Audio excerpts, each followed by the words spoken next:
à tous. Aujourd'hui, je vais vous parler de Atoka et de l'exportation des canneberges à l'international. Mon nom est Adrienne Sophie Beguel. Pour commencer, je vais parler des forces et des faiblesses de Atoka, des différentes opportunités et menaces qu'elle pourrait avoir en Chine et au Japon, puis je vais faire une recommandation concernant un de ces pays-là.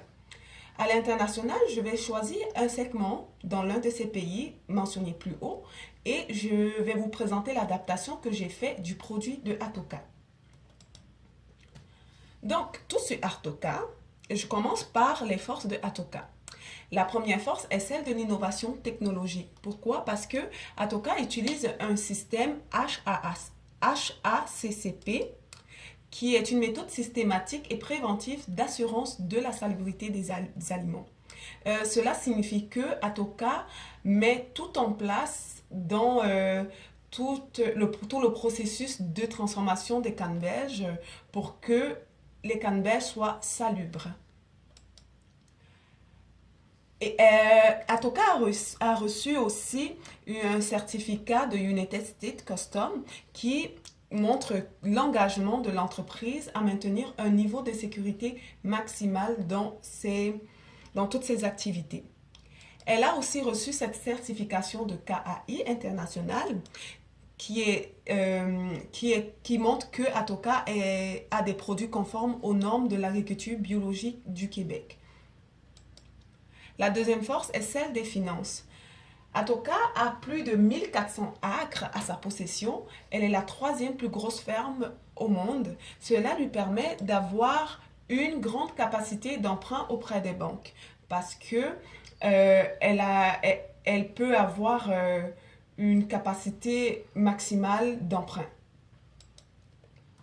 Pour la force des ressources humaines, en fait, Atoka elle n'engage que du personnel expérimenté pour travailler dans ses locaux.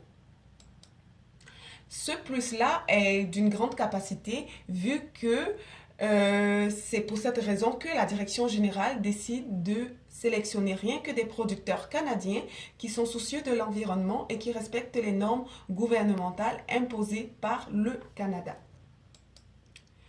Donc, cependant, Atoka, elle a des faiblesses. J'ai choisi deux principales. Celle de la production qui a pour risque d'offrir des produits de mauvaise qualité. En fait, je m'explique. Pourquoi est-ce que ça pourrait être un risque d'offrir des mauvaises qualités alors qu'Atoka a toutes ces certifications? C'est parce que elle fonctionne à 100% dans ses fermes. Donc, sa capacité est déjà atteinte à 100%. Et s'il y a une nouvelle demande, comme par exemple aller à l'international, Atoka devrait faire affaire avec des sous-traitantes qui ne peuvent pas respecter peut-être les normes que Atoka se fixe par rapport à la salubrité, puis à tout ce qui est des services offerts. La deuxième, c'est celle des ressources humaines. C'est une grosse faiblesse aussi. Pourquoi? Parce que le fait que Atoka engage du personnel qualifié, c'est un plus, oui, mais cependant, cette demande, ce personnel-là n'est pas en hausse parce que la demande diminue en ce moment. Maintenant, on va passer aux opportunités et aux menaces rencontrées dans les deux pays, Chine et Japon. Je commence avec le Japon. Le Japon a une possibilité de faciliter le transport de l'acheminement des produits du Canada au Japon par la voie maritime. Pour cette raison, à la baie de Tokyo, on retrouve 6 ports et à la baie d'Osaka, on retrouve 5 ports. La deuxième opportunité au Japon, c'est celle que les consommateurs sont enclins à consommer les aliments santé et fonctionnels. Et en plus, ils sont aussi soucieux de la salubrité des aliments. Tout ce que Atoka a comme produit et comme certification. Cependant, il y a une grosse menace qui pourrait être un frein pour Atoka parce que les taxes pour exporter au Japon sont élevées. Passons maintenant à celle de la Chine. Les opportunités de la Chine, la première, c'est le partenariat que la Chine et le Canada ont signé pour l'exportation des produits agricoles. La deuxième que j'ai choisie, c'est celle du meilleur rendement de taux de croissance pour les canneberges, les bleuets et les myrtilles. Cependant, la Chine a des menaces. La première menace, c'est le ralentissement économique mondial et de la baisse des échanges depuis 25 ans. Cette baisse se poursuit jusqu'à aujourd'hui. Donc, ça peut être un grand frein pour Atoka d'exporter dans ce pays-là. De plus, il faut avoir de solides relations au sein de l'administration chinoise pour obtenir des licences d'importation.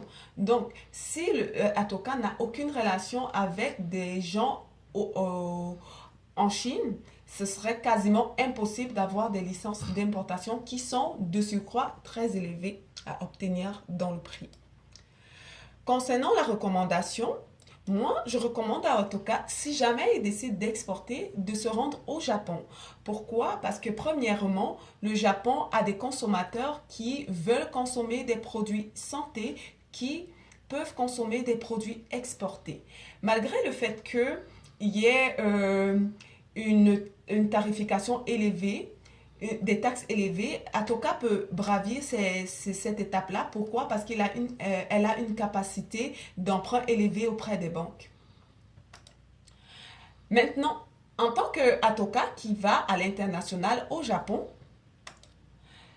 j'ai sélectionné comme clientèle cible pour Atoka des personnes, des femmes âgées entre 65 ans et plus, qui vivent en milieu urbain de Tokyo et Yokohama. Ce sont les deux plus grandes régions du Japon et ce sont des régions où des personnes consomment des produits qui viennent de l'étranger. Ces femmes-là sont inactives et ont un revenu de 3000 dollars canadiens. Cette population est évaluée à un peu plus de 2 millions de femmes. Donc, pour l'adaptation et l'explication sur les produits, je commence par l'identification de produits. La première, c'est la dénomination commerciale Foshu. En fait, c'est une dénomination qui prouve que, c'est une certification qui prouve que les produits de Atoka sont santé. La canneberge, c'est un produit santé et c'est prouvé scientifiquement.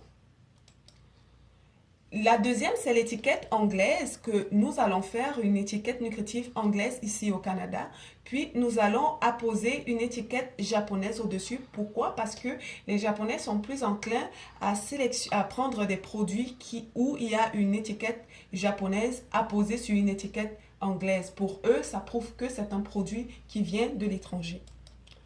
Par la suite, j'ai pris le conditionnement et l'emballage.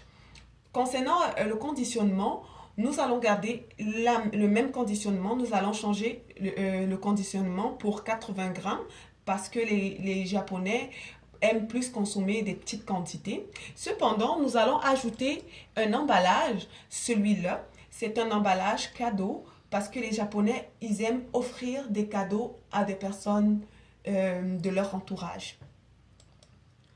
Maintenant, pour la mention d'origine, nous avons décidé de prendre Made in Canada et de la poser sur notre produit. Pourquoi? Parce que ça prouve encore plus aux consommateurs japonais que ce sont des produits qui viennent du Canada. Et en plus, le Canada, au Japon, a les Japonais trouvent que les produits canadiens sont santé, salubres et respectent les normes.